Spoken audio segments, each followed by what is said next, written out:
Today's Christmas Day, 2025. I want to motivate you for next year. A kingfisher there it is right there. Yep, just flying around. I want to motivate you for next year. So I'll just kind of say some things out here. No particular pattern except motivation. The pattern is motivation. These are some of the things that motivate me. I get most of them out of the Bible. I get the rest of them from life experience. It's far better to save money than it is to spend it.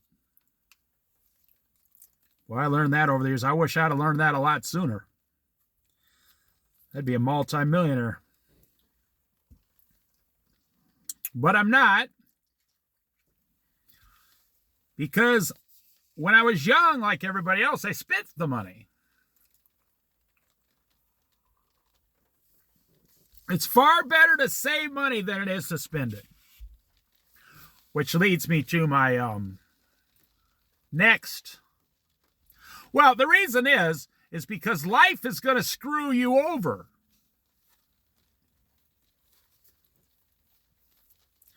So if your job fires you,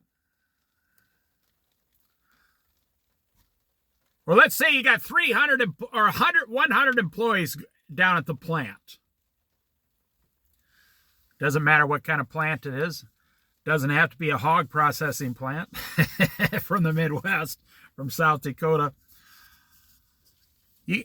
Or a turkey processing plant from Minnesota. You know, if you knew where half your meat came from, you'd never eat it. I'm not joking. If you knew, you'd stop eating meat and bread. The bread today is junk bread.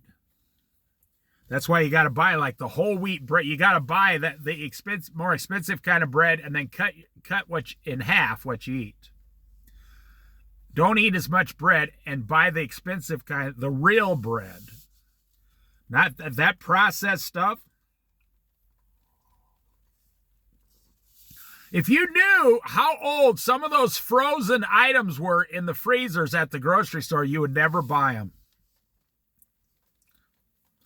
Like, like up in Minnesota, I had a sister-in-law who worked at a turkey plucking factory, processing. She did that for like 15 years. A turkey plucking factory, processing. So your turkey in Oregon probably came from Minnesota 3 weeks ago. Oh, yummy. And then if it got pushed to the back, maybe that turkey's like 3 months old and it's frozen and it's still good, but nobody knows it. So let me get back. It's better to save money than it is to spend it, because one day you're going to walk into the turkey processing plant and they're going to look at you and say, "We're closing the doors. Today's the last day, Friday. We have all your checks ready. There's no work come Monday." I worked at a hog processing plant when I was 17 and a half years old. They closed the doors. We used to sell most of our hogs in 1979 to people in Japan.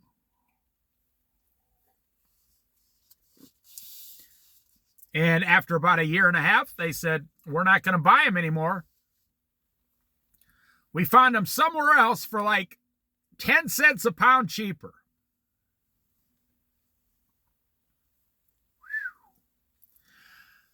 And so all those people lost their job. I've been at places like that where they walk in and say, "You don't have a job anymore." Now, I was young and dumb, so I wasn't even married. I could just go to my parents' house, and that's where I was living already. Like a little spoiled, country boy. Prince out there, shotgun, a rifle, and a four-wheel drive. It's always better to save money than it is to spend it at any age, because one day life's going to slap you in the face when you least expect it. And my experience over 63 years on this planet has been about 5% of those people that get slapped in the face, they just smile and go home, get 5 months unemployment, and then they just go fishing for 5 months. The other 95 out of 100 are in a total full-blown panic, a financial panic. And half those people, when they go home, they don't even want to be at home with their wife all day long. They don't even like their wife, or vice versa, their husband. Some people don't even like their kids. They don't want to be at home all day. They work to get away from their family. That's a hard reality. I know what it's like on the streets. I've never been on the streets, but I've worked in charities and organizations with people who live on the streets. Today in 2025, it's just a free-for-all. There's people that want to be on the streets for the rest of their life because they cannot handle working inside the system. The system doesn't work for them. So they spend the next 30 years on the street, and the only pleasure they got is a little marijuana, a little whiskey, a couple beers now and then, a sleeping bag, a warm coat. You know, you never want to get caught as a homeless person in a cold place, you know, or I would say above Arizona after November.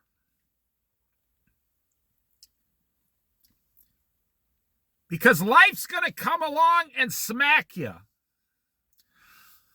You should be doing every single thing you can in this world to spend less money and save as much as you possibly can.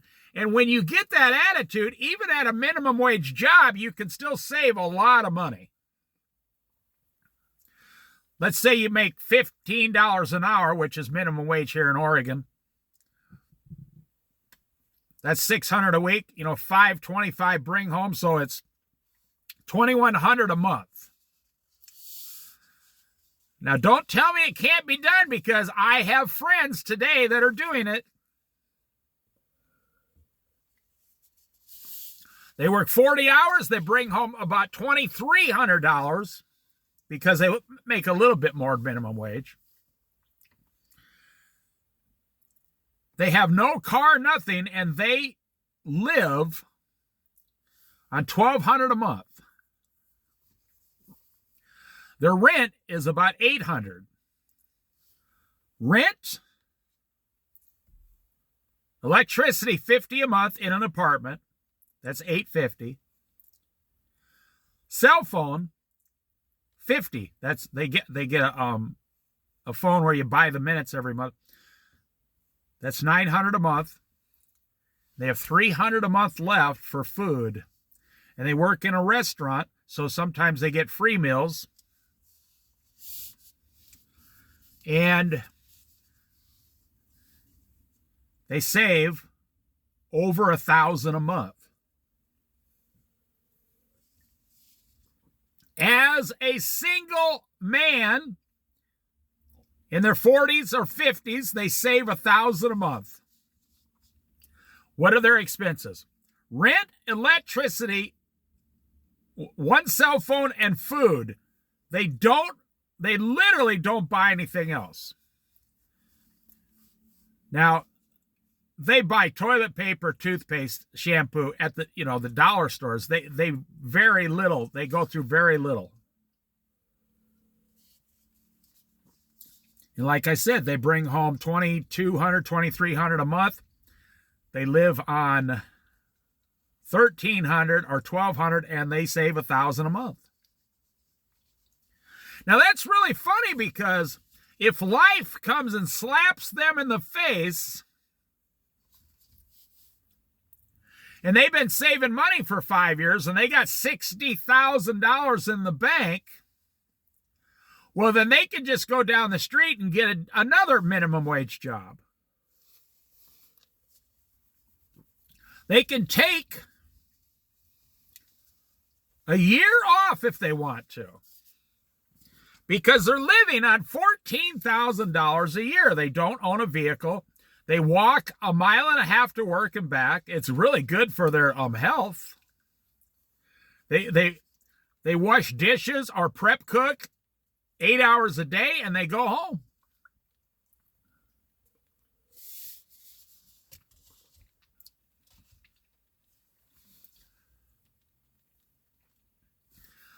So I've been at these places, and the plant closes, and I've seen people lose their house because they couldn't get a job. You know, it's funny. Nobody really knows what money is in this world, what the purpose of it is. Now, let me move to the next thing. You should be training yourself to live on as little as you possibly can in this world. And then a magical thing happens to you. The world no longer owns you. You're free. If you can live, so then if this single guy, one of these single guys, goes down and finds a girlfriend, they go dating for 9 months, they're older, they're like, let's get married. And if she is making the same as him, let's say they both work at the same restaurant, and over the chef's salad, they look at each other and they fall madly in love. We both looked at the chef's salad, looked up into each other's eyes, and fell madly in love. Well, then the woman can move to his 1-bedroom apartment, and boom, they're saving $2,000 a month now. No, that's not true. I'm sorry, because the rent is the same. My apologies. So now she stops paying rent. You put your money together. That's the way the Bible teaches. Now the rent's still just the same, $800 a month. The electricity is almost the same. They don't have a car. Well, here's the thing. Maybe she has a car. So that's going to cost about $300 a month. So he's saving $1,000 a month. Now she's going to be able to save $1,500 a month. So by getting married and falling in love, they're going to save $2,500 a month now. Now listen to me. That's $30,000 a year saving, both people making minimum wage, married together. Now they save $30,000 a year.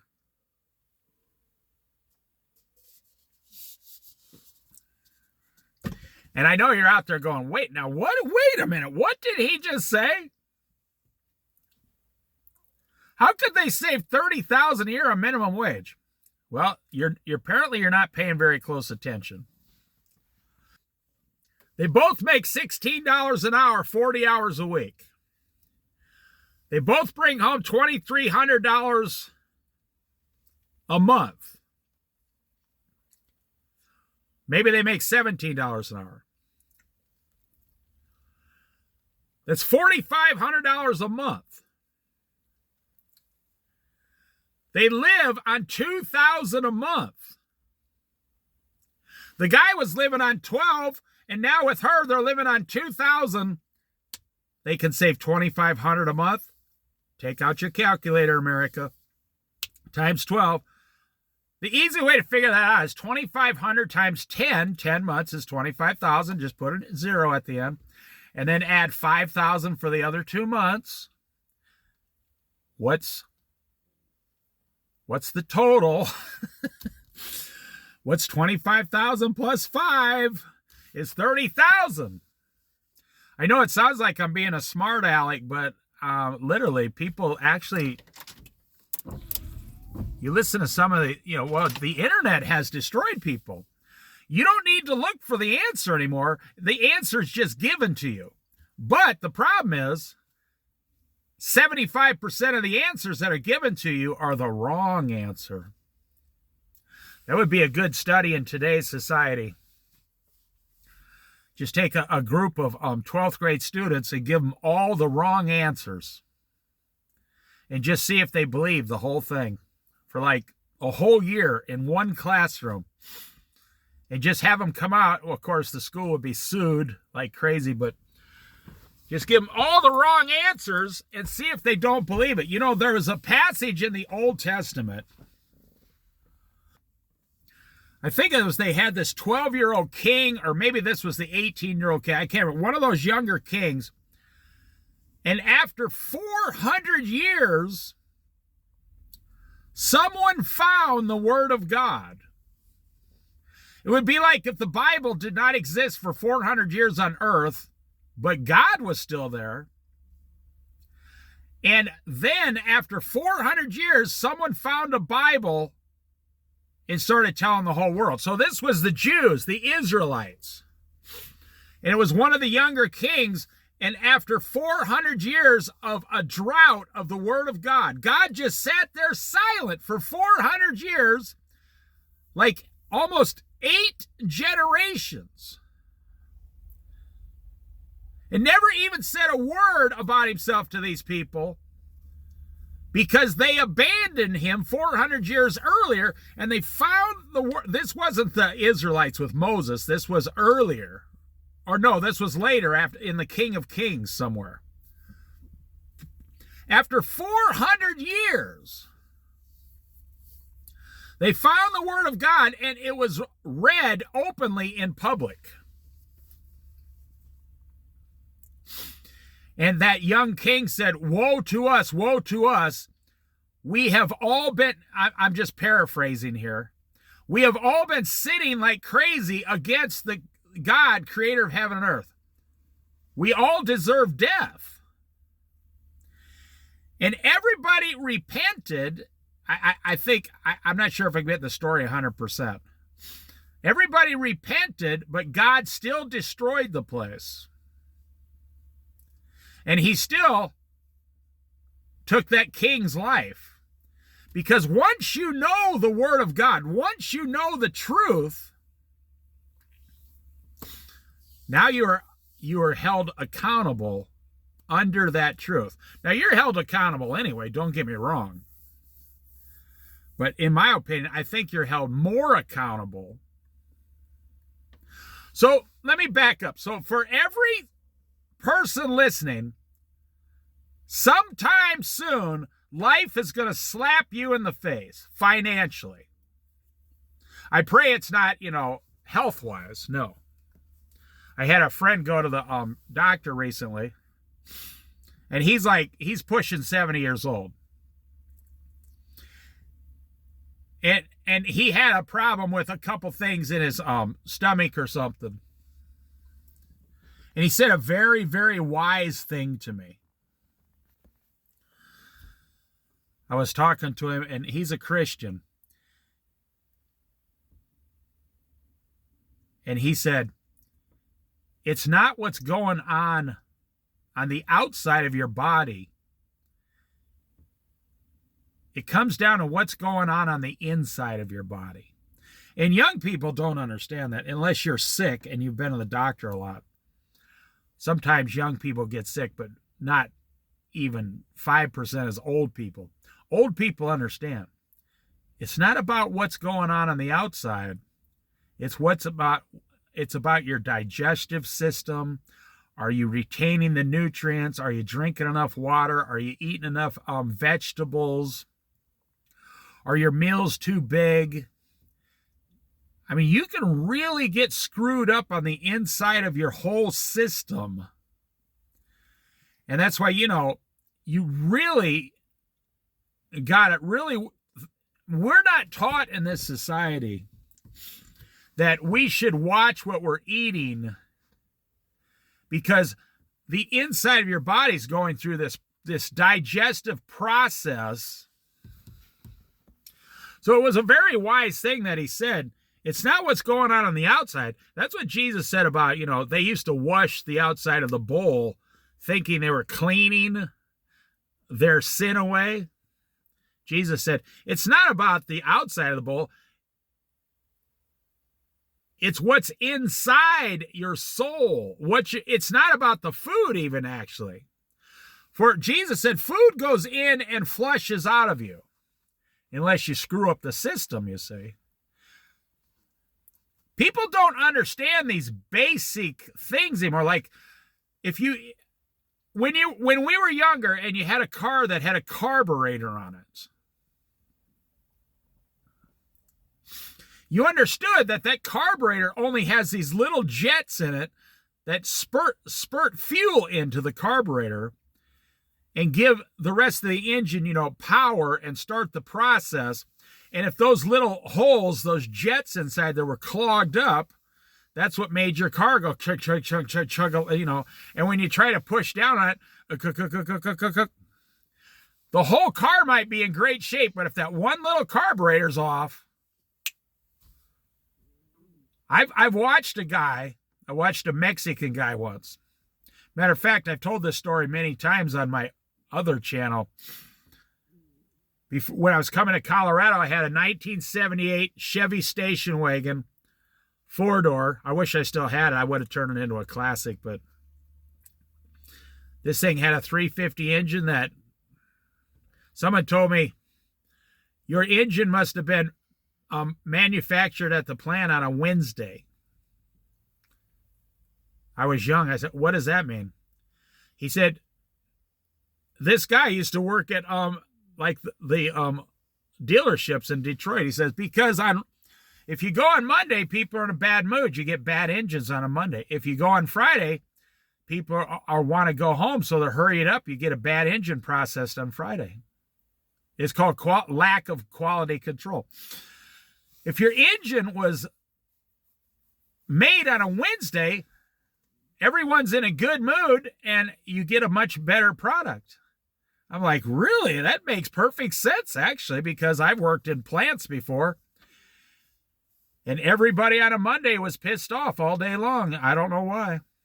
And everybody on a Friday was like a racehorse trying to get out of the, the gate and hit the bar and get the beer to go home on Saturday and Sunday.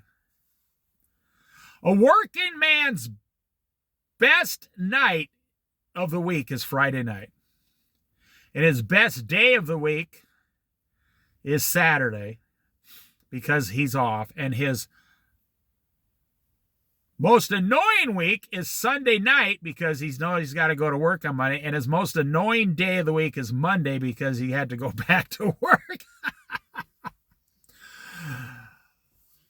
So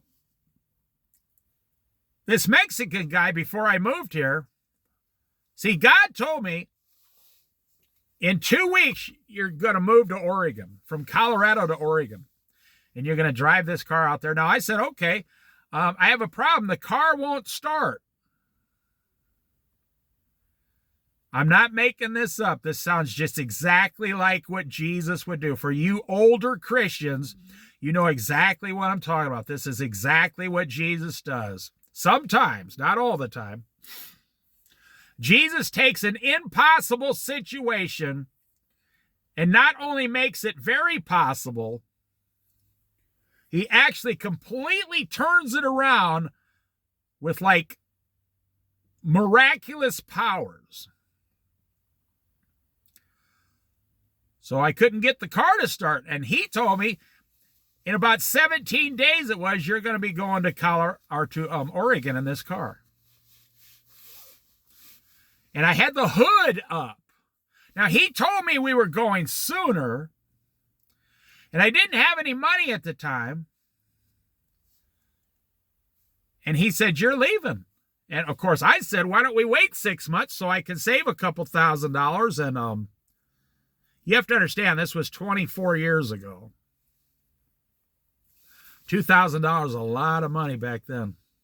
It was like $8,000 today, which is hard to believe. And so I had the hood up, And I said, okay, Lord, I mean, this isn't my first, Jesus Christ rodeo. I've seen Jesus do things way bigger than this in my life and my wife's life, as we're married and people around me. And so I'm glad. I'm like, okay, you say I'm going, I'm going. I just hope you're not going to make me push this car over the Rocky Mountains. Like a Volkswagen van and a bunch of hippies. Right then, one of my neighbors comes up who doesn't speak a drop of English, so I've never really spoken. Like, I waved at him a lot. And he was actually a maintenance man around there at the apartment complex we were living in. And he comes over and points at the carburetor and says something in Spanish, which I did not understand. And he spoke very little English, and after about a half hour, what I got out of him was, if I trust him, he will fix the carburetor and everything will run 10 times better, because when he was a younger man, he used to work at a Chevy carburetor factory in Mexico before he came to America. And he was not here illegally. He was here legally.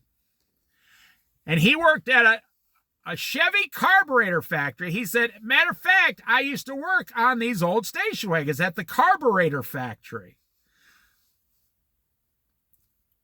And I didn't have to trust him. I said, I can't pay you. He says, well, we'll work something out.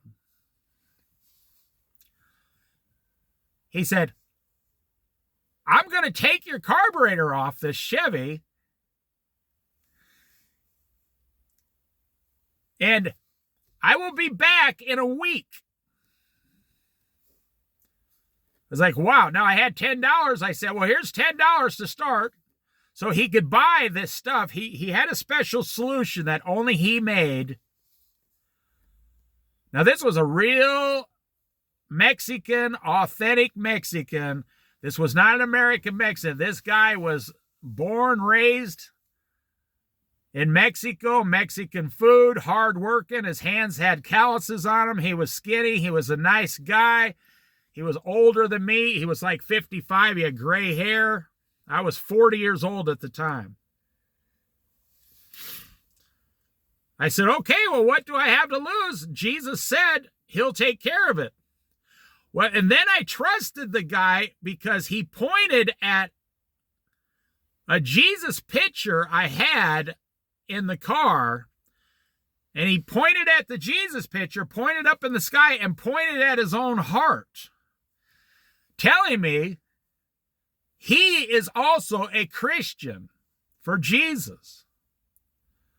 I said, okay. So like 5 days later, I look outside my window, and the guy is putting the carburetor back on my 350 engine.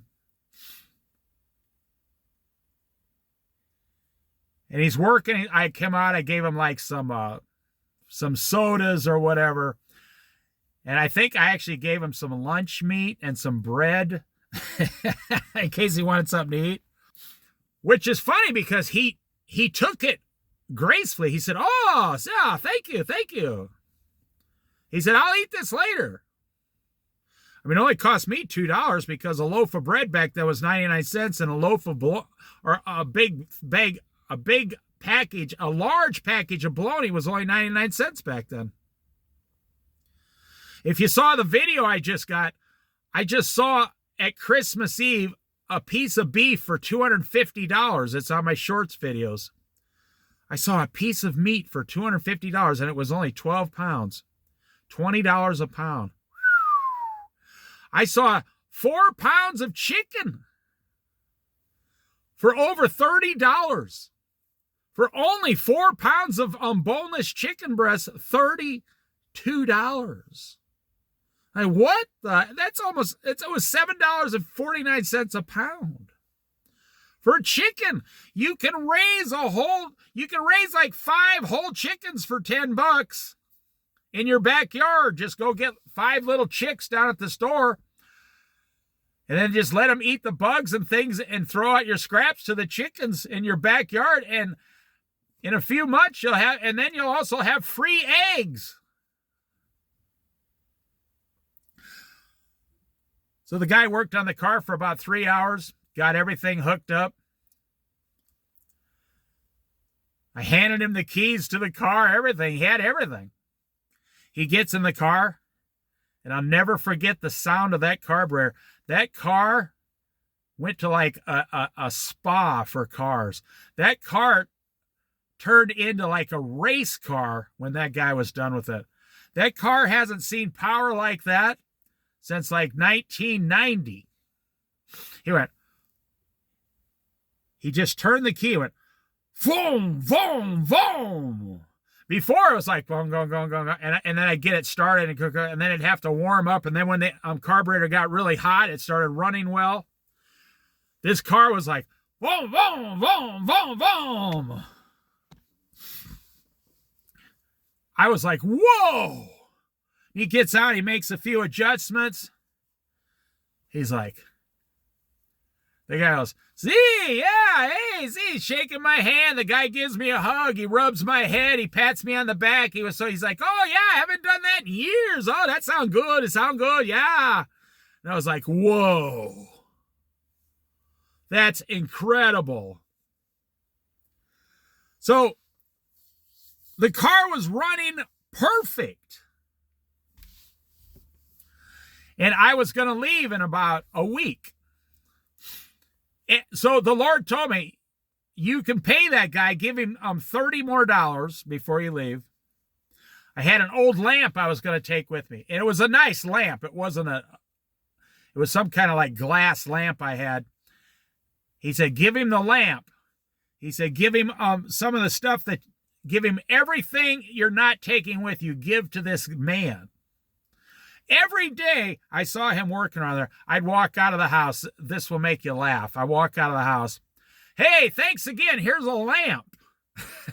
the guy's like, hey, all right. You don't have to do it. Like, of course, I mean, it was broken English. I barely understood him. I said, no. You know, Jesus says, you got a lamp. He's like, oh, thank you. And he was real happy. I mean, it's like a $40 lamp. He was real happy. Then I come out a little bit later, a couple days later, I'm like, and then all the food we had, we couldn't take with us. I gave him all the food before we left. I think I gave him some, like a laundry basket with some stuff in it. So the guy made way more than he thought he was going to make. And his wife, you know, she spoke better English. She was like an old white lady American type thing. She was born and raised in America, like down in Texas or something. And she was explaining to me, boy, my husband really is really happy about all this stuff you're giving him.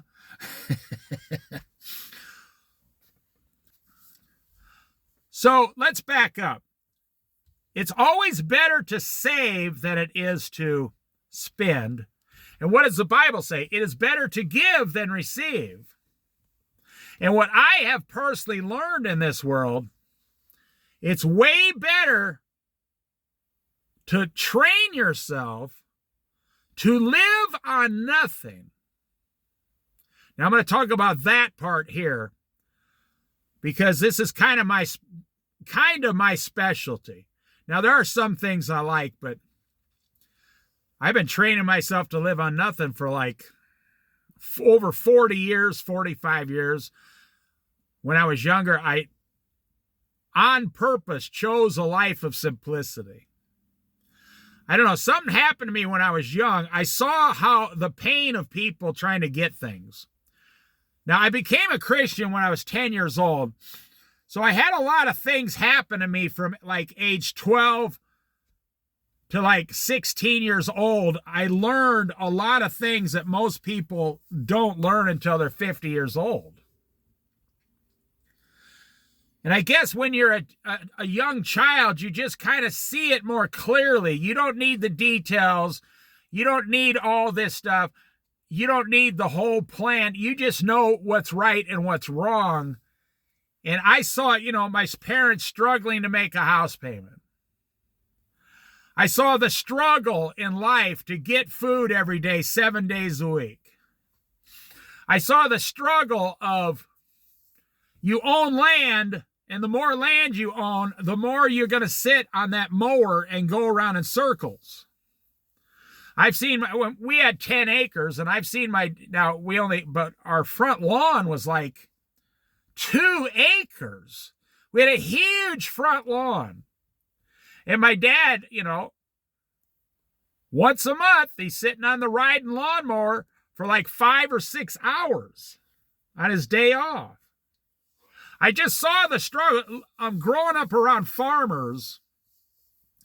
I saw the struggles just to make ends meet. And it's kind of like the book of Ecclesiastes. That's why that's my second favorite book in the Bible. I love the book of John, then Ecclesiastes, then Proverbs is my third. The Gospel of John.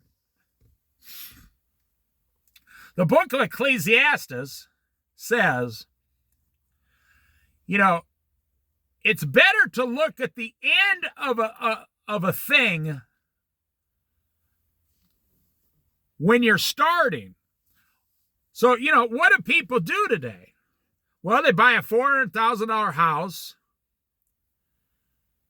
And with the interest payments today, your payments the average house payment today, they said, is $2,600 a month. But that's not necessarily true, because that's counting people who bought the $200,000 and $300,000 houses too. That's only average.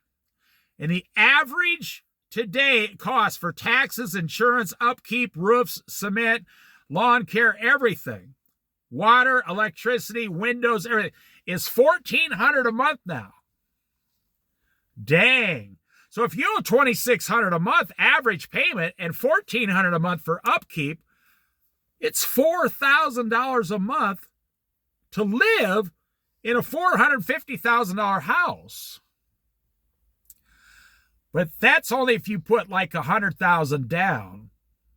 Because if you are paying 6% interest at $400,000, your interest alone is close to $25,000 a year. So the Bible teaches it would be better for you to not own a house at all. And there's 2 things that happen here. The first thing that happens is envy of thy neighbor. Envy of thy neighbor. The Bible clearly teaches that everything a man strives for and all the difficulties man has is because he's jealous of what his neighbor has. Like these 2 boats out here. You ask anyone, which one do you want? The small one up front or the larger sailboat? The majority of people would take the sailboat. Just had a guy, they had a single ticket sold. I don't know if it was a man or woman. The second largest Powerball, $1.8 billion, was sold in Arkansas last night on Christmas Eve. Came through on Christmas Eve last night, Arkansas. You think, oh, that lucky guy. What a lucky guy. Oh, what a lucky guy. No, it's probably going to ruin their life. They'll get about $900 million. And they're going to have 900 people lining up. Hey, you remember me? We went to kindergarten together. We've never seen each other since kindergarten, but can I have $500,000 of your money? So the way I live and the way the Bible teaches and the way Jesus lived as a man on the earth, he was fully man and fully 100% God. He could have had anything he wanted. He came down and basically he said, this is a fallen, filthy earth. This is a sinful people. He didn't even want a house down here. He had no house. He had just the clothes on his back, no extra clothing. He had nothing. He didn't have a cup. He probably never had a walking stick. He only had one pair of sandals on his feet. He had none of these things. He didn't walk around with a water bottle. He lived this way on purpose. He was not a slave to anyone. He didn't owe anyone. And he didn't worry about how much money he's going to make per hour because he was working for God. He was only here to bring the good news of the kingdom of God onto sinful men. That was his only purpose. I have come to bring good news of the kingdom of God to a sinful people. That was his only purpose. And the good news is, if you believe him, you can receive salvation for all eternity. The bad news is if you reject Christ and his message, you will spend all eternity in hell. It's better to save than it is to spend. I don't care if you're 99 years old. And here's how you do it. It's better to train yourself to not desire things. Well, you go to the grocery store just like I do, and you see people walk past you with a shopping cart. Shopping carts today are bigger than they've ever been. You go down to like Aldi, those big, huge stores like Aldi. Man, those shopping carts are huge. They got like those mothers walking around with like 4 kids just throwing stuff inside the cart. I was talking to one of my friends about a month ago, and they had a 5-pound bag of processed chicken nuggets in their cart because they got like 6 or 7 people in their household. And the only problem is, in that whole bag, it was less than 10% chicken, I guarantee it, and it was 90% breading and processed stuff. That whole bag was probably less than 10% chicken, but it was cheap. You know how big a 5-pound bag at the discount grocery store is with processed chicken nuggets? So someone like me, I go in the store, I don't buy bags of chicken nuggets. I've never had a house payment. I am 63 and a half years old this month, and I have never paid more than $1,500 for a car in my entire life because God provides it.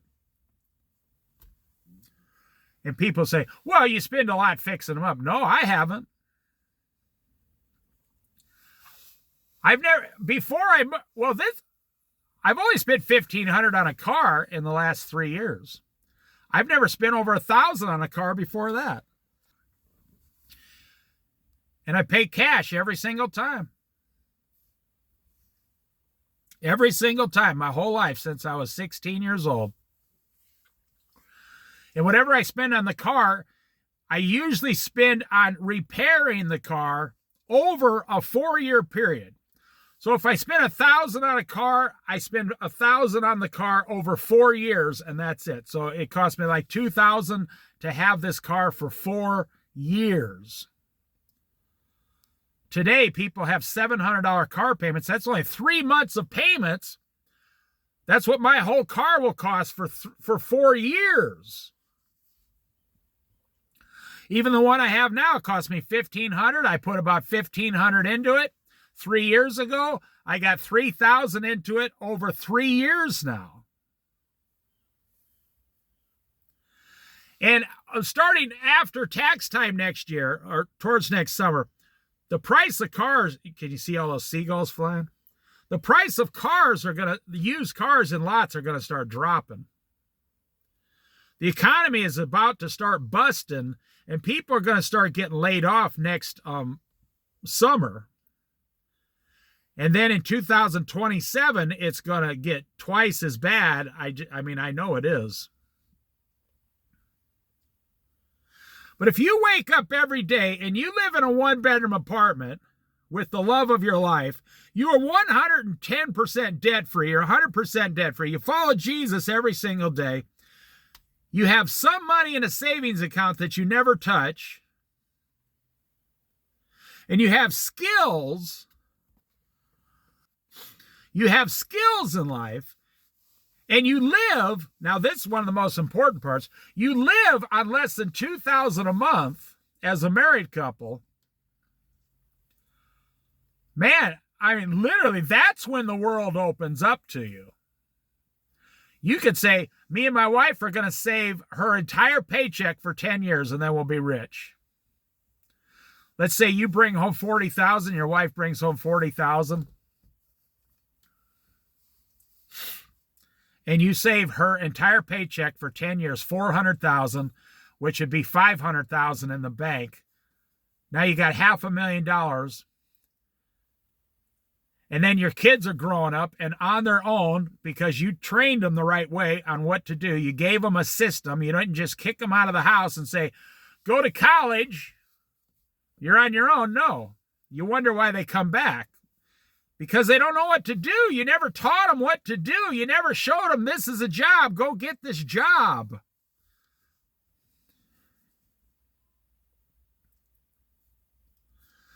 My mother, I came home one day and my mother said, I found you a job. And I was like, I was very young. My mother was a proactive country girl. I said, what do you mean you found me a job? She says, well, yeah. I called the place for you and spoke to them. I didn't have no idea what she was talking about. And it was a job washing dishes at a restaurant that I later became the manager of. And she says, yeah, I spoke to the lady on the phone. You think you know how to wash dishes? I said, well, of course. They'll show me. I know how to wash dishes. I was very young. Barely legal age. I went down. I says, hi, I'm looking for so-and-so. And she says, oh, you must be the young man that I spoke to your mother on the phone. And I was kind of red-faced. I said, yes, ma'am. She said, well, the job's yours. You can start tomorrow because your mother explained it all to me. That's how I got one of my first jobs. My mom just called some lady at the HR department and said, you should hire my son. I'm going to send him down there. Oh, he's a very good boy. Oh, he'll do whatever you tell him. Yes, he's not a mouthy boy. No, he'll do just what you tell him. I go down and they're like, oh, your mother is so nice. You can start tomorrow. Yeah, you see, that's how I was brought up with working people, working. I was on my bicycle going towards town one day, and the farmer was on his tractor. He motions, he waves, come over here, boy, come over here. He says, what are you doing next week? I said, why do you ask? He says, I need two guys to pull weeds in my bean field. Now, he had about 80 acres of beans. And he wanted us to pull all the beans out of that field. All the weeds beside. Now, there wasn't that much weeds. You'd go along, and like every 5 or 10 foot, there was this one kind of weed that kind of stuck up, and you'd have to chop it off on the bottom. And it was okay to throw it on the ground because we're going to die anyway and shrivel up. He said, you know someone else? I said, yeah, I got a couple friends. I'll get them out here. So I went into town. I told my friend, I says, you got to come out here next week on Monday. We got like 3 or 4 days worth of work. And my friend was like, that's when I was young. We were only 13 years old. And that's when I found out that the kids in the city don't want to work as hard as the kids in the country. I wasn't thinking about the work. I was thinking, I think it was $2 an hour. So we would have put in like 30 hours doing this. So we would have each got $60. To a 13-year-old in 1975 is a lot of money. And my friend was out there, and he wasn't really into it.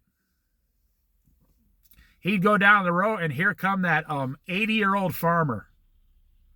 That 80-year-old farmer come running off his tractor down and hit my friend right in the back of the head. He said, "You only have one purpose, son, to pull these weeds. I just saw you walk past 4 or 5 of these and skip them on purpose. Do you want to be here?"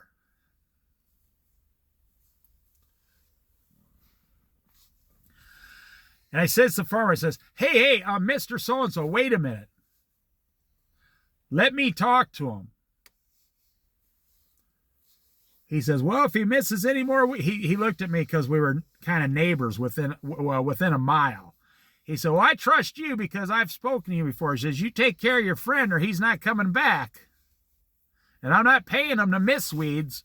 I'm paying him to pull weeds. And I even had to provide my friend a pair of gloves. My dad gave me 2 pairs of gloves. And we had these knives. You had to cut the weeds. And so I spoke to my friend. He was like, I don't like that old man hitting me in the back of the head like that. I said, you can prevent that by pulling the weeds. I said, it's okay. If you don't want to be here, just leave. I'll bring my other neighbor up here tomorrow because he needs the money. And he said, no, I want the money. So he stayed there. I said, don't miss one single weed. So then I made us work side by side. See, we each took 2 rows. You'd walk down this row, and then you took both sides. Then my friend moved over one and took the other both sides. So we're doing 4 rows at a time. That's how it makes it go fast. They were 13 years old. It was like 92 degrees outside. And this 80-year-old farmer was about 15 times tougher than we were. Oh, yeah. Don't let age fool you. I mean, we were sweating buckets of water off us. And we were born and raised there. And we're going along, but my friend from town, he was really hurting. And we went the 4 days. We got the whole thing done. The guy said, well, those old guys that just say the truth in front of your face, whether you like it or not. So he's sitting there paying us. And he says, you did a good job. He says, your friend here, I thought he was a dumbass. You didn't start out too well there, son. But after we got you straightened out, you did a good job after that. And the guy says, I was thinking about docking you a little bit, but I'll pay you the full amount since you went back and got those weeds. Well, to him, if you didn't pull the weeds, they choke off the beans, the soybeans, down in the roots. And then if soybeans don't get a certain amount of water, you don't get as much yield. Y-I-E-L-D. You don't get as much yield on the beans. Some people don't even go through all that. They just let the weeds grow up, and then they just go back and take a smaller yield because they've already been farming for 60 years and they're fine with it. We planted corn one year like that. We went up and planted sweet corn. No, it wasn't sweet corn. It was popcorn. That's what it was, because in that area was a popcorn factory. and they were going to buy the popcorn from us. And we went up, and my dad plowed like four acres. And then he went back. He had a corn planting machine behind his John Deere tractor on the hill. He planted 4 acres of corn, popcorn. It was a special kind of corn. You had to buy special seed, and we never got weeds off it or nothing. And he just let it there. And then he knew a guy who owned an old-fashioned small combine from like the 1970s and a big, huge trailer behind him. And he went through that 4 acres in almost no time at all, like 3-4 hours. He filled this big, huge trailer up 3 times, this big wooden trailer behind the combine. It was shooting it in there. And he took it downtown to the silo each time, sold it. Now, he said, I will go ahead and get it all and go sell it and everything for like 25%. So this is like 1960 to 72, 80. So this was like 1974. And the guy comes back and says, this is how much you got paid. Now, both my parents were born and raised on farms. My dad was born and raised on a farm. He knows that you can't cheat my dad. And the guy came back and said, okay, you may, after paying me, like it was like we had to pay that guy like $350 for one afternoon's work because he had all the machines. And my parents made $1,100. I've never seen my parents more happy. My dad said we could have been making $1,100 every year off that field. They made $1,100 for 2 days worth of work. Now, you got to understand, 1974, $1,100, go to your computer, ask Google on your phone, $1,100 in 1974, how much would that be worth today? It's probably close to $6,000, $5,000, something like that. Well, that was only 3 days' work for $5,000 today, and we didn't pull the weeds or nothing. So I'm going to wrap this up here. It's been about an hour, it looks like. Train yourself. So you have heard the saying, during good times, produce weak men and women. That's what we've seen in America since 2018. The stock market's on steroids, housing's on steroids, everybody's making a ton of money, wages are going up. In the last 8 years in America, people have been making nonstop money. The government's been giving away free money. I mean, it just never stops. People are selling houses they bought for $100,000 20 years ago for $500,000. Everybody was making tons and tons and tons of money. But there's only one problem. They spent all the money. Now, they said for one of the first times in like 40 years, they just came out with this. The GDP percentage of annual growth is pushing over 4%. But wages are only pushing about 2%. Now, that'd be okay if people stop spending and live like I live. But that's not what's happening. They said for the first time in a long time, people are spending at a rate faster than they are earning. In other words, the last 8 years, everybody's been spending high on the hog or like a drunken sailor, and you haven't stopped. It'd be like if you went out and got drunk every day for 8 8 years, and then you can't stop. You can't just stop in one night. It'll take you another 5 years to stop.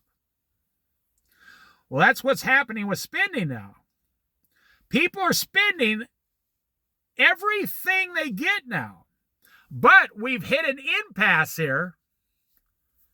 Wages are only increasing about half as fast as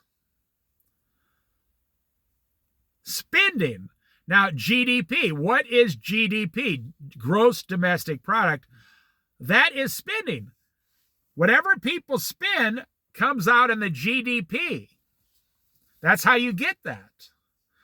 And people are spending at 4% faster and only earning at 2% faster. And they said for the first time, people have literally, virtually, almost no money available to them. And I don't know why this is human nature. I don't know if it's because it's the last days. It said in the last days, people will become lovers of themselves and lovers of money.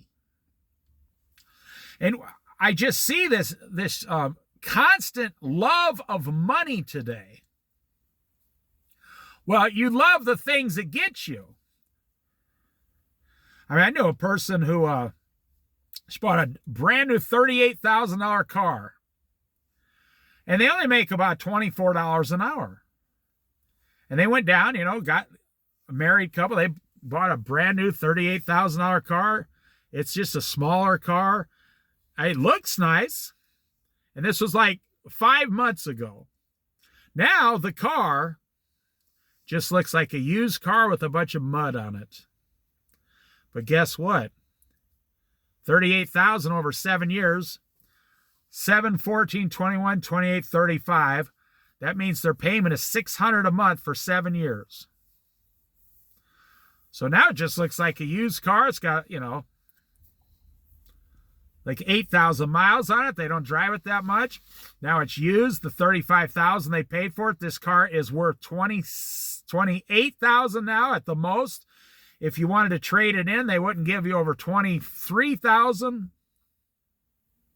It's less than a year old, but now, and they were driving, it got muddy around here with the windstorm, and now it just looks like a used car.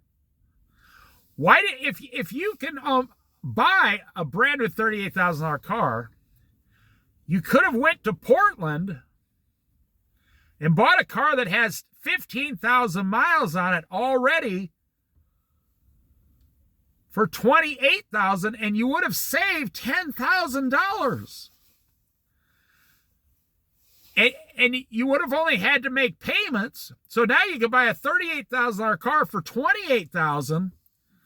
So now if you put $8,000 down, instead of owing $38,000 plus all the interest and everything, now you only owe $20,000. Your payments are half as much and the interest is only half as much.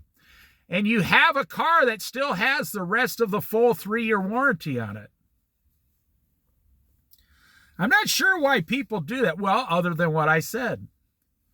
The Bible says, greed, envy of thy neighbor, love of yourself, loving pleasure, loving money, falling in love with money rather than falling in love with God. So I'm going to end this video here. America is going to get slapped in the face several times more, probably before the rapture occurs. Well, I bring up the rapture because I'm a Christian. America is going to get slapped in the face several times financially in the next 10 to 15 years. But it's just been my experience. I don't think anybody's going to, I don't see anyone doing anything about it. I've lost jobs in my life. Whether the boss got mad at me, that doesn't hardly happen.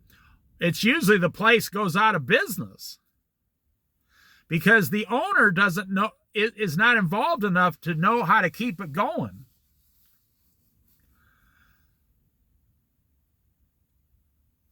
And they say, oh, we're so sorry, what are you going to do? And everybody else, I mean, there's employees crying because they lost their job. I mean, if you're bringing home 400, 500, 600 a week and you lose that, you think you're screwed immediately. I told a group of waitresses once,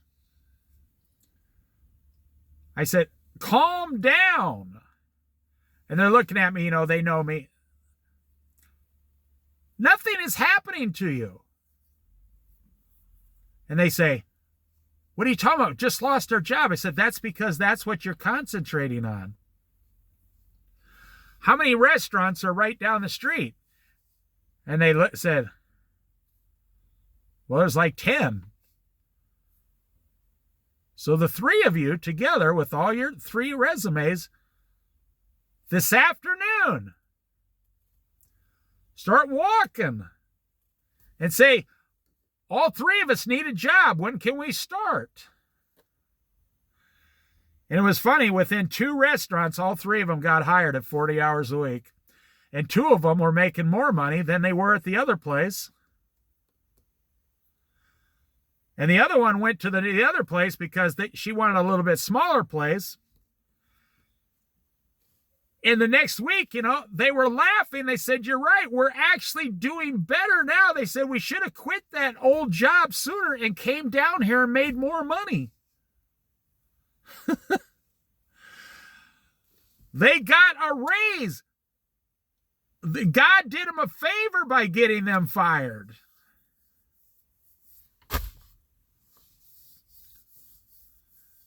The reason they were panicking is because, well, this was a long time ago. They needed $2,500 a month, 25 years ago to survive. And the boss asked me, what do you got, the owner, what are you going to do? I said, I'm going to go fishing. There's like a half a dozen little small ponds out there in the country I want to go to. And the guy laughed, said, no, seriously, what are you going to do? They said, no, seriously, I'm going fishing. I think I'll take, 3 months off and go fishing. And the guy says, well, how are you going to live? Well, I've been saving money. I don't spend I don't spend everything I earn. And that guy, he says to me, maybe I should have been paying you less. He was 100% serious. Because he was kind of upset. He ran his business in the ground, and in the restaurant in the ground. I said, you can't pay me less. I was making minimum wage. He said, yeah, well, yeah, okay. He said, I'm just upset, I said, the question isn't what I'm going to do. I can just go. I said, I'll go fishing for 3 or 4 or 5 months, and I'll go down to those waitresses and say, why don't you give me a job here, and then I'll just work with them. See, if you can live on less than minimum wage, you're always going to have money if you save the money. I know a person who's close to me. They had a job for like 12 years doing this certain thing, making about $2,500 a month, never saved any money. Then they got in a situation now to where they started making about $3,500 a month, never saved any money. Now they're in a situation where they make $4,500 every single month. They don't save any money. When they were making $2,500 a month, they spent $2,500 a month for 10 years. For the next couple years, they're making $3,500 a month. They spent $3,500 a month. Now they're making $4,500 a month. They spend $4,500 a month. And that is the average. That is about 85% of all Americans. That's why our country's getting weaker financially weaker. Our country is spiritually weaker because people don't read the Bible anymore.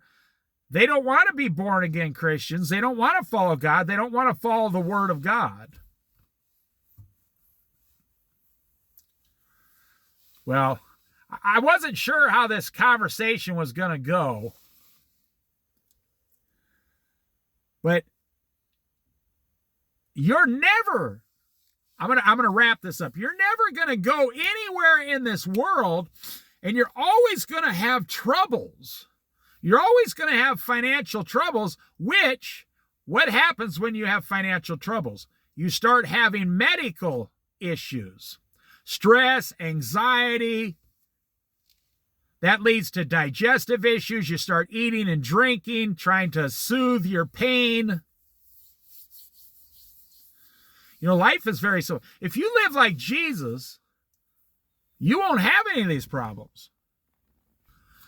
Let me tell you this true story. I knew this guy in Colorado. He came to America. He was from India, something like that. He spent the first 30 years of his life in dire poverty over in India. So this is over 30 years ago. He came to America and he bought a small convenience store. It wasn't a 7-Eleven. It was nothing, no franchise. A small convenience store.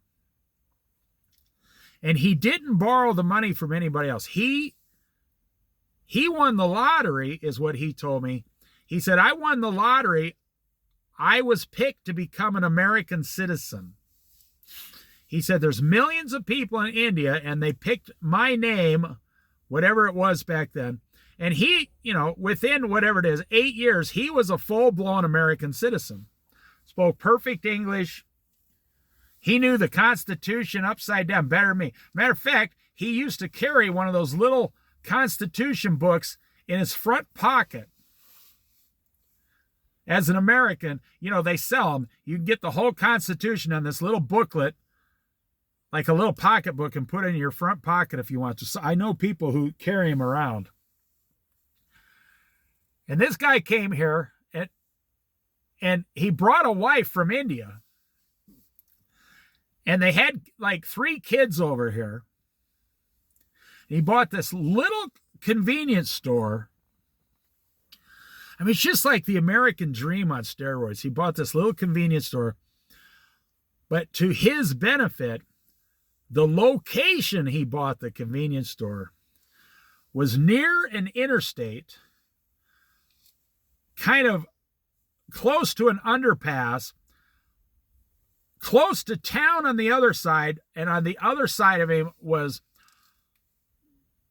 like kind of from middle class down to poverty, all apartments. And he was right on 2 busy streets that went north, south, and east and west. And man, this guy hit the jackpot. And this guy worked, 80 hours a week in that store with his wife. They never hired anyone. His wife would run the register, and he would stock the whole store all week by himself. And she was homeschooling her 3 children, and all 5 of them lived in the back room instead of an office. All 5 of them lived in the back room of this, this convenience store. There was a little place in the back. So they put beds back there, a hot plate. They didn't have a stove. They had a hot plate. And you could go in that store, and she was cooking India food all day long while running the register, while homeschooling 3 children. And while stocking a store, and while being a wife, and while taking care of all the customers. And while running an entire business by herself with her husband. All the paperwork, the legal thing, the alcohol licenses, the tobacco licenses, on and on and on. And I'm a talker, so I get to know people. I was talking to them, This guy was saving $150,000. He was profiting about $180,000 a year, and he was saving out of that 180, $150,000. They were living on $30,000 a year in that back room. And I asked him, I says, how long are you going to do that? And this guy said, oh, you do not understand. I have hit the American jackpot. I will do this until the day I die. It would be like you winning a $300,000 lottery and then paying tax on it every 12 months today. Is if you hit the lottery every 12 months today for $300,000 and you got $150,000 in the bank after taxes. This guy hit the lottery, the American lottery, and his children always smiling. You know, and you don't hear any Americans doing that today. What you hear is Americans going down. Well, the average middle-class American, you can look it up, makes $32 an hour. The average American family today makes $78,000 per household. That's what it is. That's before taxes. And you spend, so let's say you bring home $60,000 and you spend $60,000 a year. Now this guy from India, you know, he's probably gone. His children are probably still running that exact same store. But honestly, his children probably running the store and they inherited several $1 million, and this next generation of India people, they take everything that their parents earned by sweat and blood, and they go out and buy $1 million house. They're like, okay, and then they sell that store. They don't want to work at that store.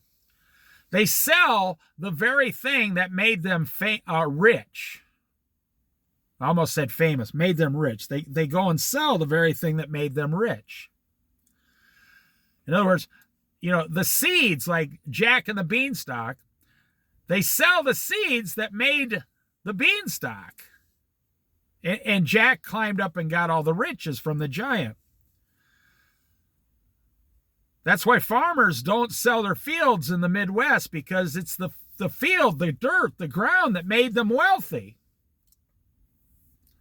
That's where the value is. Well, the same thing, the first generation of these people that come from a foreign country, they realize the value is in owning the store. And then you eventually buy the building. And then you eventually go, you know, a mile away and buy another one. And now you can be saving $250,000 a year. Every 4 years, you save $1 million. Why would a guy from India ever give that up?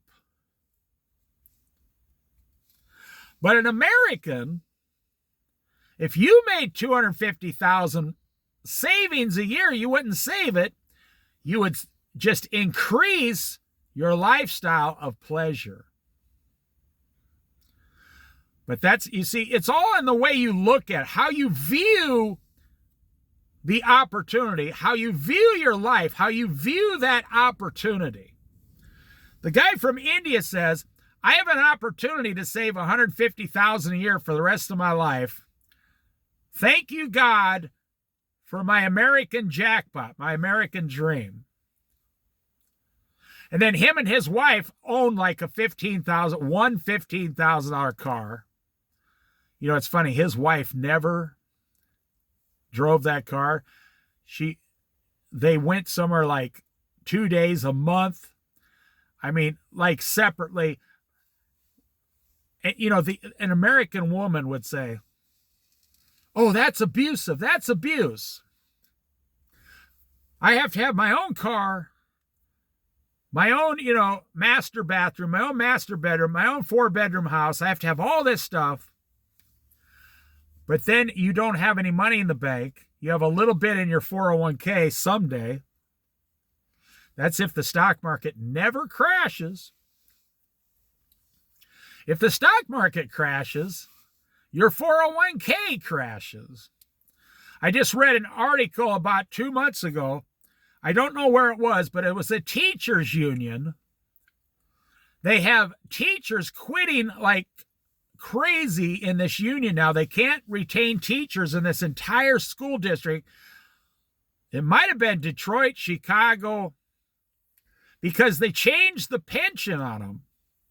They said, we can no longer afford the pension, kind of like Social Security, even though we paid it in and those benefits belong to us.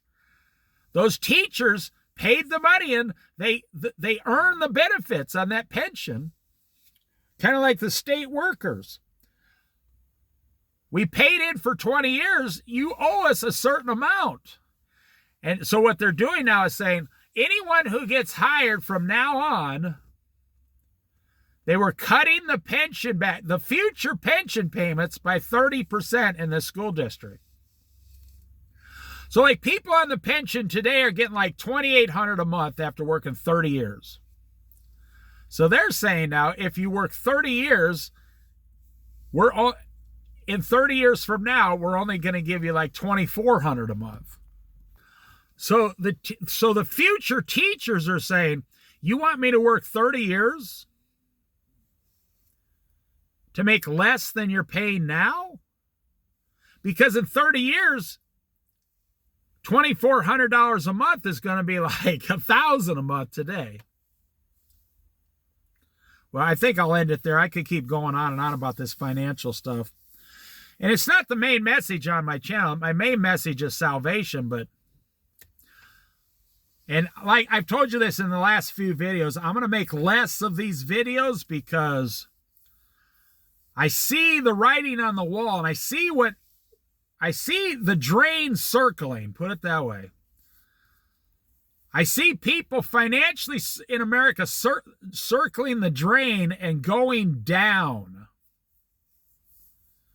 It's like a river rafting, on whitewater rafting. You're not going to come out of it because the water's going too strong. Everything indicates within 2 to 2.5 years, we're going to be into a full-blown recession. And we're going to see several million more layoffs in America. Now, I've been talking about this stuff for 10 years on the last 3 YouTube channels I've had. I've only had this channel for about 10 months.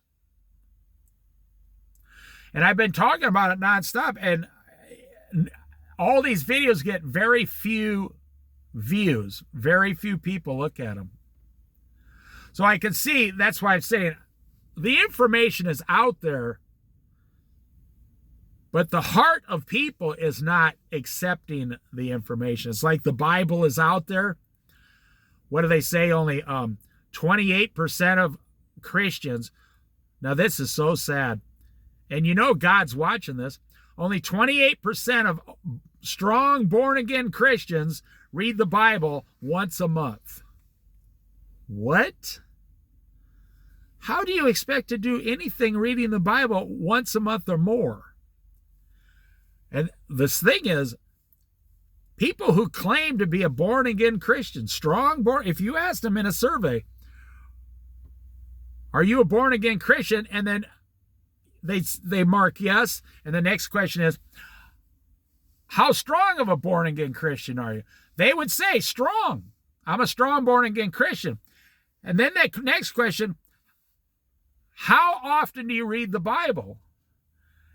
And 40% of people who claim to be strong born-again Christians don't read the Bible ever. They've never read the Bible cover to cover, and they don't read it even once a year. And then the next question you ask them, why don't you read the Bible? They say, well, I go to church and my pastor reads it to me. And once a week, the pastor goes over it, and I just get it that way.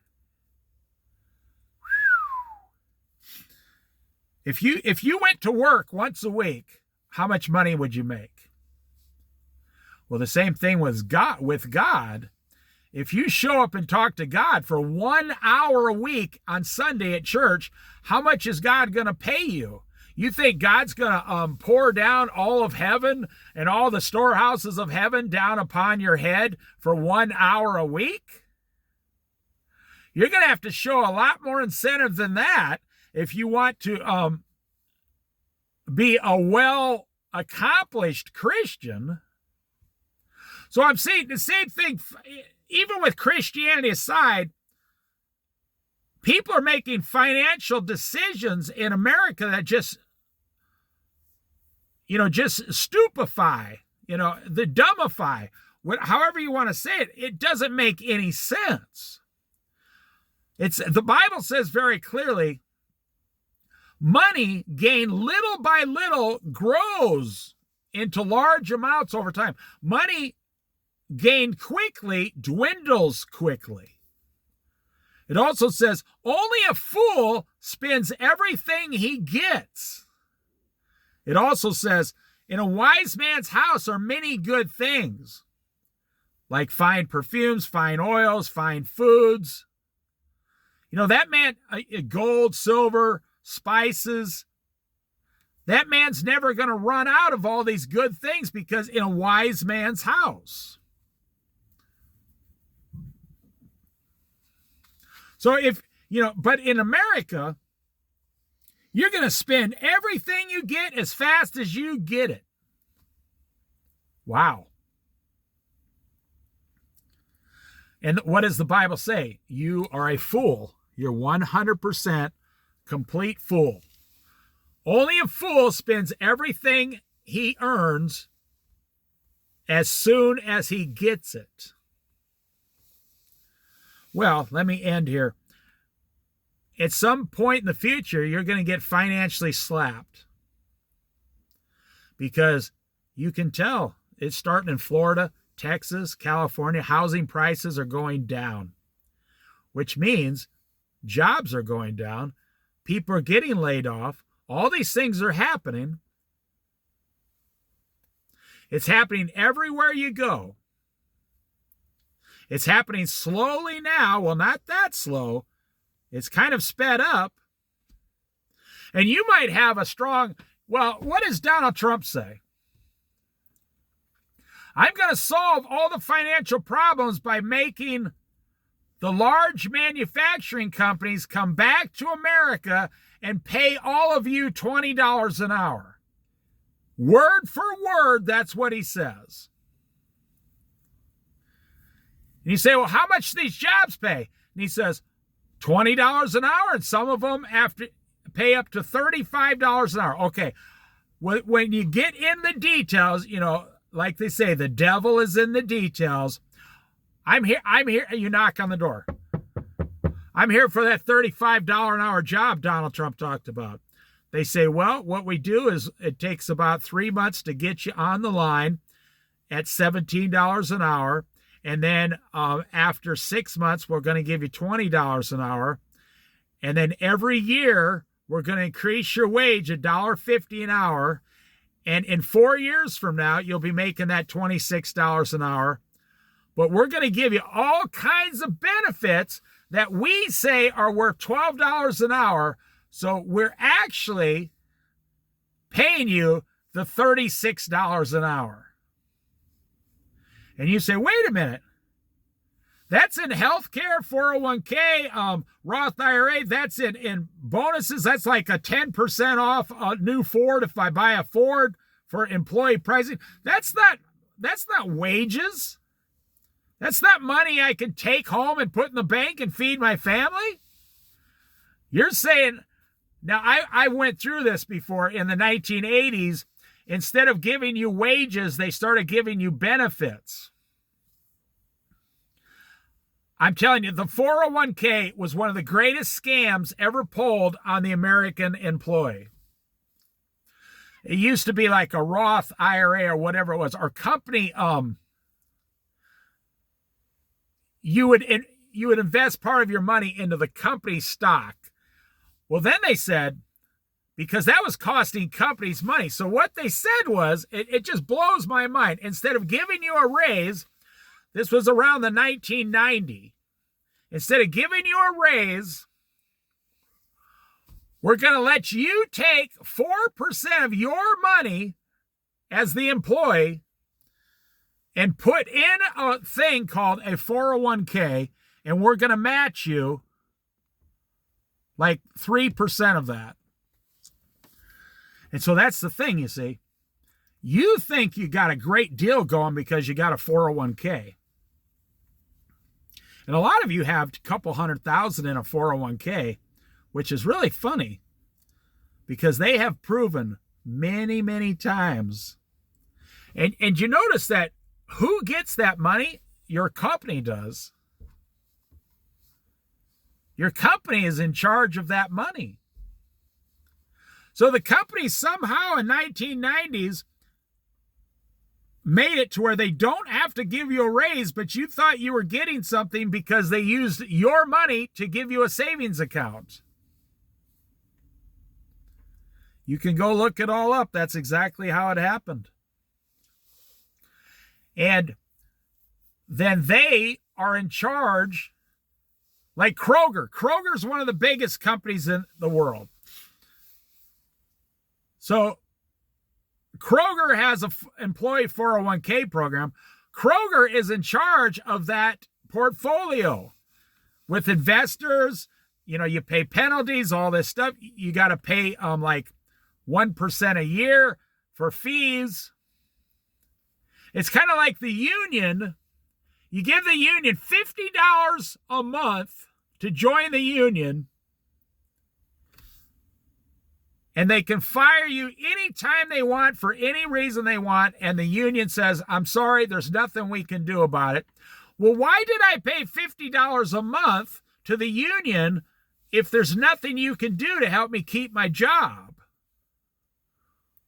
They say, well, they got you on a technicality, and you're one of the highest paid, employees, and they just got rid of you. There's nothing we can do about it. But thanks for all the money that you paid us every year. And when you got like 7 million union employees all paying $50 a month, they're getting 7 times 100 would be, 7 million times 100 would be 70 million, no, 700 million. So they get like, whatever it is. Even these small unions take in like millions and millions every month from the employees up in some small office, and these union leaders are making like $300,000 a year. And they take in like, say, $50 million in a year. Well, what are you doing? Well, it's just like a big political thing. And, well, we're the one that got you your last raise. It takes a lot of money to get you your raise going.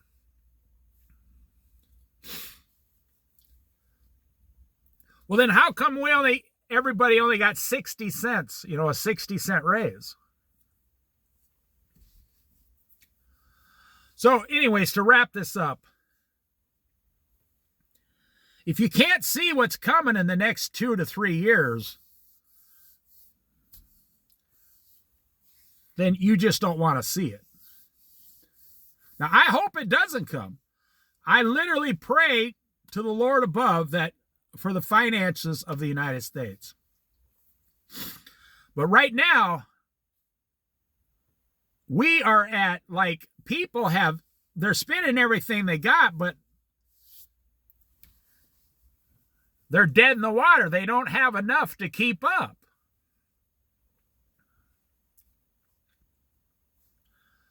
That's what I say. What is the President of the United States doing today on Christmas? Well, he's probably playing golf. What did Joe Biden do on Christmas? What did George Bush do on Christmas? What does every congressman and congresswoman do on Christmas Day? There's only 10% of them who actually care about the American public anymore. The other 90% are keeping their job. And then they go back to their district and say, No, I care about the people in my district. Well, so what did you do? Well, I got more money from Washington sent back to my district.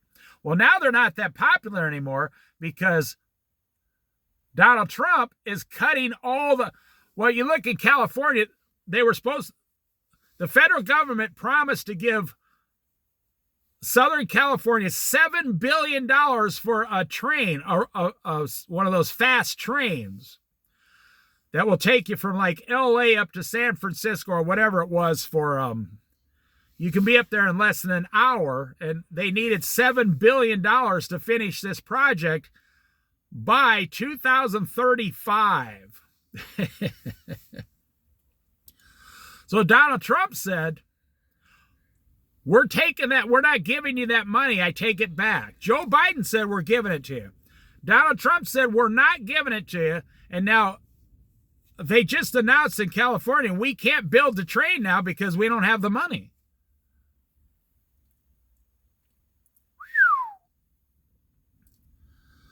And what are they said they got like 30,000 jobs on the line that are working on this high-speed rail that costs like $20 billion total. And they've already spent like half the money. And really nothing is built yet. And now, boom. Now the whole project's going to get canceled because they're out of money. And like 30,000 jobs are going to be canceled in the future because there's no money. And I'm not blaming Donald Trump. No. It's a California thing. Donald Trump was just paying like a third of it. Well, not Donald Trump, but the federal government was paying a third of it. We shouldn't have to spend, $50 billion to go faster from LA. Like the other 49 states, the people in the 49 states should not have to give you $7 billion so people in Los Angeles and San Francisco can go faster. I would say they're already going fast enough in life. Maybe we should spend $7 billion and put roadblocks up and say, slow down. Maybe we should spend $3 billion. Slow down. Go slower. Think about what you're doing. You're out of control. I mean, there's very few people that like living in San Francisco because of the high cost of everything. I mean, you can make it $200,000 a year there and barely survive. New York is the most expensive city in the United States. Dallas, Texas now is so big. For the last 30 years, Texas was growing. Now, Texas is now shrinking, losing jobs. But now Texas has, 30 years ago, Texas had a couple million people in it. Now they got like 20 million people.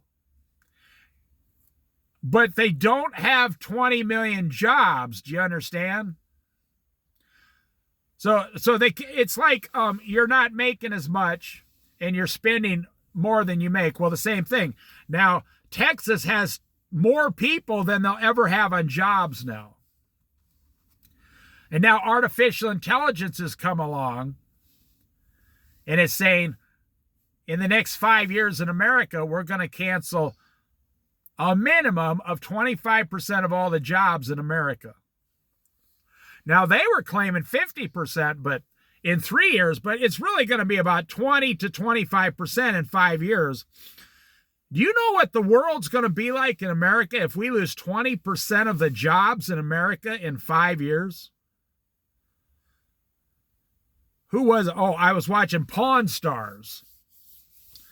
See, this is something young people don't know. So I'm watching Pawn Stars with that Rick on Pawn Stars. He makes me laugh. He's a funny guy. Now, they don't even do the show. This is all old videos. And he was telling this, he was looking at a thing about Ronald Reagan. Some signed autograph thing. A movie poster. And he says to the seller, what Ronald Reagan did for America was astonishing. In 1 year, this Rick guy from Pawn Stars, he said, 1 year before, when Jimmy Carter was president, before Ronald Reagan became president. So what was that, 1980? Yeah. Or 84, I can't remember. But when Jimmy Carter was president, this Rick from Pawn Stars, now he's a multimillionaire today. I mean, he's probably worth $10-12 million. And he seems like a nice guy. I mean, as far as a Vegas guy goes. He actually bought property in Gold Beach. Now, it was in the news. He goes up there during the summers in the hills of Gold Beach is where he spends like 3 months a year now. He bought this property. I mean, it was on his show, so. Now, he was saying when he was a young man in 1979, so he's about my age, so about 63 years old. So he would have been 18 years old. He remembers going down in Vegas to get a job as a busboy. He says one of the first jobs he ever went to get, he says, I went down to get a job as a busboy under the inflation of Jimmy Carter. Now, I like Jimmy Carter, don't get me wrong. And he said, I went down to get a job as a busboy at one of the casinos, and there were 300 people around the block trying to get the job as the busboy. So around the exact same time when I was 21 years old and Ronald Reagan was president, I remember, now I got my first restaurant management job and they just gave me the job after interviewing because I already worked there and stuff, but they had to legally put the job in the paper. And it was my first restaurant manager job. They said, I hope you realize how blessed you are to get this job. I said, oh, yeah, thank you. They said, you don't understand. We put it in the paper. I said, okay, well, I'm confused because I'm 21. Do I get the job or not? You know. They said, oh, you got the job. We're just telling you something. I said, okay, I'm willing to learn. I'm listening. And they said, we had 350 people apply for this job, and some of them had 20 years experience in restaurants. I said, well, why didn't you hire them? They said, because they wanted too much money. We hired you because we got you for half price what they were asking. Now, I took that first restaurant manager job in like 1983 for $1,000 a month, $12,000 a year. You say, that's horrible. No, that's like $4,500 a month today, which would be a pretty good small restaurant job. It was just a small restaurant. It only brought in like $300,000 a year total, $300,000 or $400,000 in sales. And that's why I got the job, because I already worked there, I already knew the system, and they could get me for half price. They said, we did offer the job to some of those people, and we told them it pays $1,000 a month, and they said, I can't live on that, I gotta go. That's one of the reasons I got the job. But 350 people applied for that job. And that's what the guy from Pawn Stars was saying. He had over 300 people under the last year of Jimmy Carter show up to apply for a busboy job at a casino. Well, because then once you're in, and then you can move up from there. And that's something, I'm going to end this video on that note right there. An hour and 45 minutes long. That's all right. That's something anyone under 50 years old has forgotten or never knew in the first place, or has never experienced.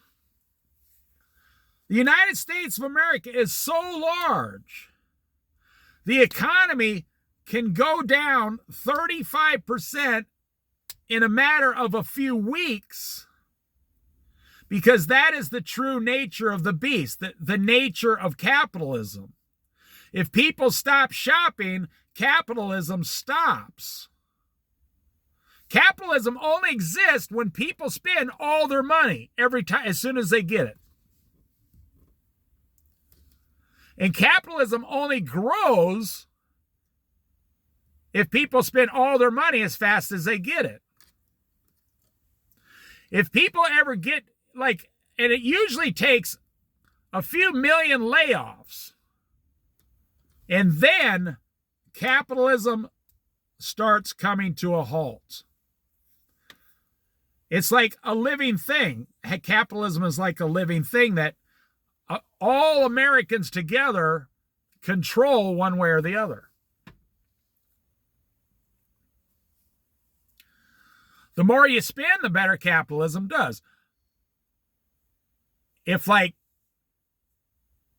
20 million people get laid off over 2 years, capitalism comes to a halt and just goes very slow and drug out. And you're trying to get a job because now here's something that, and this is what's going to make it bad. This is what's going to make the next collapse worse than ever, even since the Great Depression. Never before in the history of America have we ever had to make payments on $400,000 houses.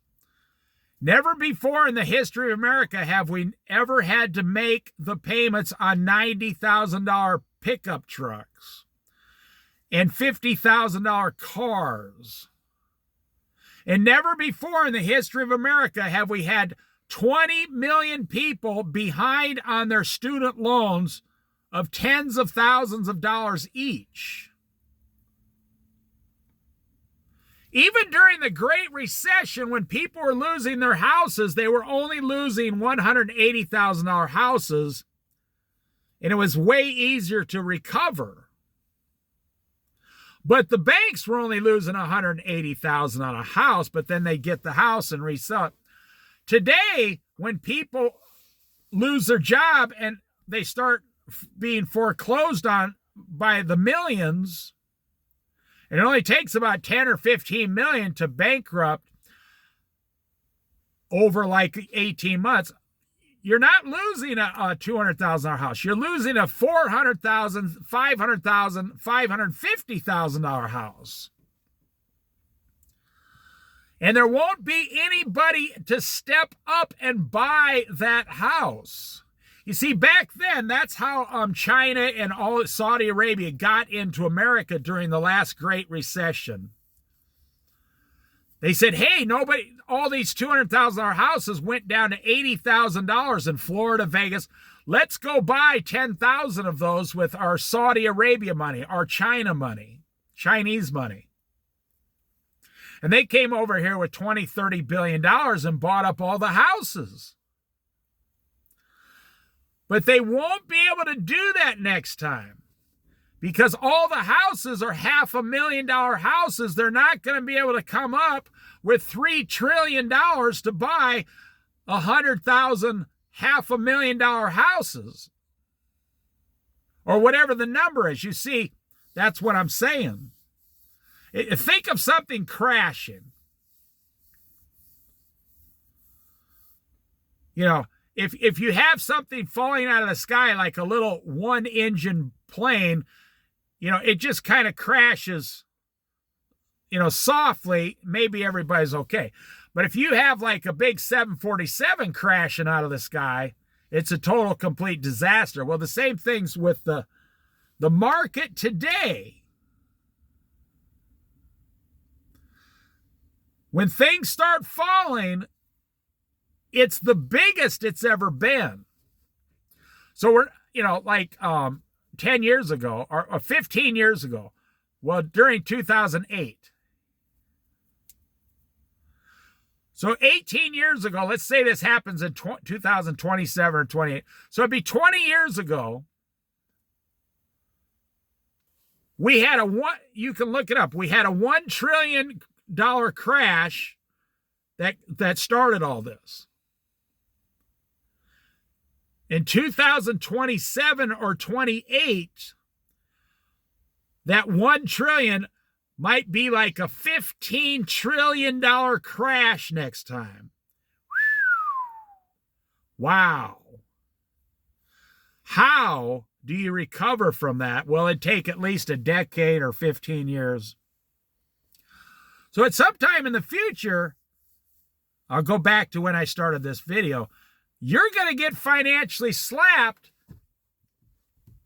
but people who are 100% debt-free, I'll take a friend of mine, 100% debt-free, lives on $1,300 a month as a single man, and he could take a roommate in, like The Odd Couple. Maybe I'll go home and watch that movie today, The Odd Couple from the 1970s.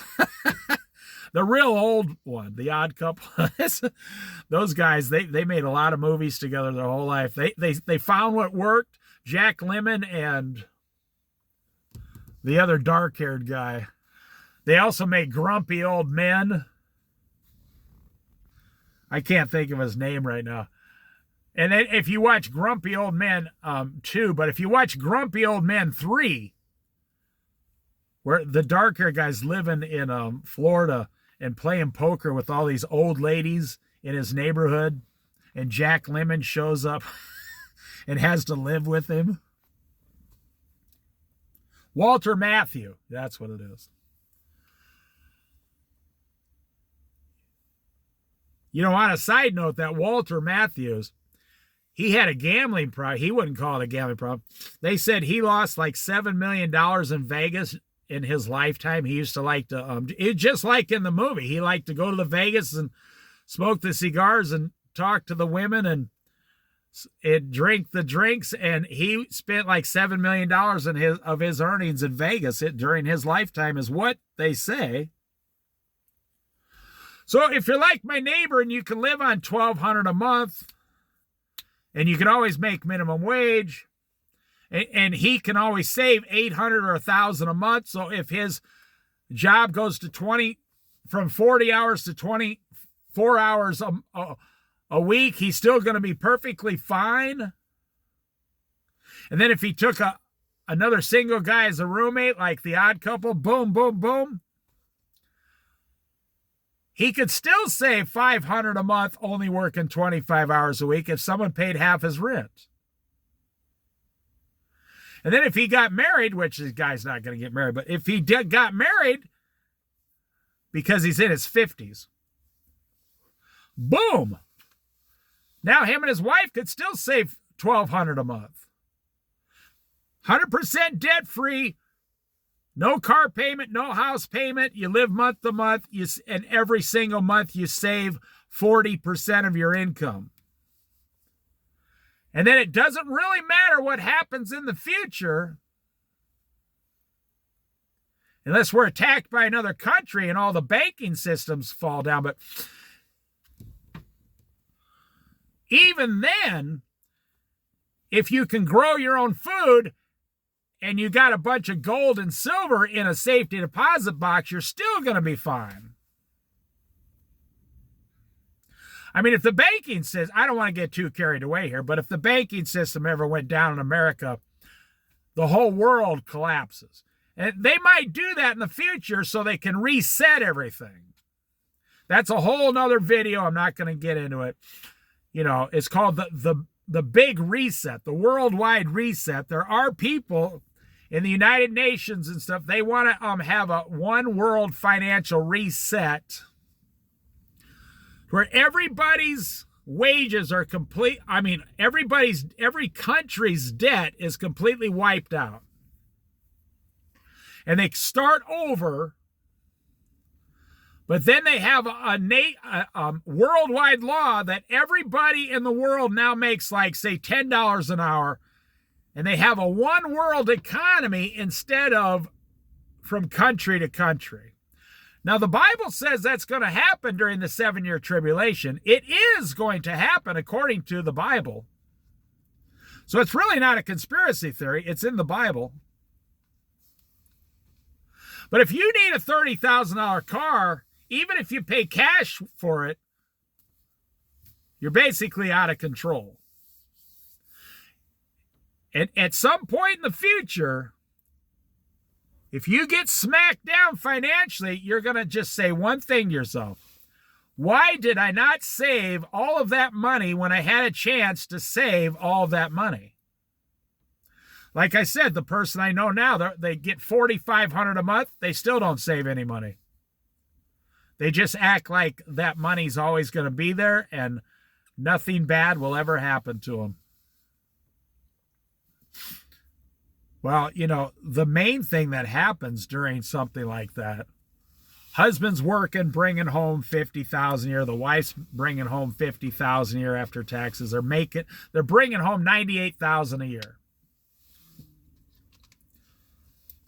Then one of them lose their job, get laid off, and their income went from $98,000 to $50,000 or $47,000. But they're living on $98,000 a year. And what'll happen, another thing during this next collapse, everyone will start pulling their 401ks out of their job. I mean, God help us all, seriously. If you don't think you need God, if this video did not convince you beyond any shadow of a doubt you need Jesus Christ immediately, then I'm not sure what will. So then you pull, millions of people say, I'm going to take my 401k out, and the very first thing you get a 10 to 15% penalty immediately. Now, I was listening to this financial show. This lady called in. She invested $250,000 into an insurance annuity. Whew, dumbest thing you could do. And the insurance annuity, you can't move the money for a year. And I'll tell you about that in a second. You can't move the money for a year. $250,000. And the insurance annuity only paid 6.5%. And the guy she called, the financial guy and the TV, radio, internet, whatever, everyone knows who he is. He said, take the hit, pull the money out immediately, put everything into a aggressive growth, mutual fund. You'll be making 15% a year. And even if you only make 10%, you'll have the penalty all made up in the first year, and you'll have control of all your money again, making 10% instead of 6% with no fees, almost no fees. This, if you go through certain ones like Fidelity or whatever, you only pay like 1/2 of 1%. It's very low. So the penalty, so she said, I'm going to take my money out. And the guy says, by the way, what's the penalty? She said, 16%. She has to pay $45,000 in a penalty of her own money to take it out before 12 months. So she gave him $250,000. She's going to be pulling out $200,000, reinvesting it into kind of an aggressive mutual fund is what everybody does now. And she'll get back all her money in a little over a year, but then she'll get like $25,000 a year in interest after that. But if she left her money with the insurance company, she was only going to get like $18,000 a year, but they had a lot of fees. They even charged her like 4% a year in fees, and they asked her, what made you do this? And this is so sad. This is where Christianity has come from. She said, well, I've been going to the same church for like 20 years. And someone in my church suggested I talk to so-and-so in the church. They're a financial expert, and they're the ones that talked me into it. I did it because I go to the same church as the insurance salesman. Wow. So, she was going to lose like $12,000, $15,000 a year that she could have been earning if she just didn't go to someone in her church. There's an old saying, I don't mean to sound gross, but don't blah, blah, blah where you eat. It's called don't poop where you eat. Like if you're out camping, if you have to go to the bathroom, go out in the woods. Don't go to the bathroom inside the camp where you're going to eat your food. The same thing's at church. Give the church your tithe, but don't give them the rest of your money. Just give them the tithe and go to the experts on the outside of the church for your financial things. Don't hire your third cousin, Willie, to build you a sailboat, and it's the first sailboat he's ever built, because he's your cousin, and you feel an obligation to your mother to hire him. Don't hire your idiot, best friend to put a deck on your house. The worst thing you could do. Hire a deck building expert. Well, so that's what I think's coming in the next 3 years. So I guess time will tell. I hope I'm wrong. If I am wrong, you can all make fun of me in 3 years. You can all say, yeah, that Dave is full of crap. He has no idea what he's talking about. The economy's going better than ever. The economy's chugging along. We got like 5, 6, 7, 8% GDP. Inflation went down. Everything's going down. They're practically giving those cars away for $20,000. Yes, we'll find out. We're all going to find out. And I do hope that I'm the one that's wrong, to be honest.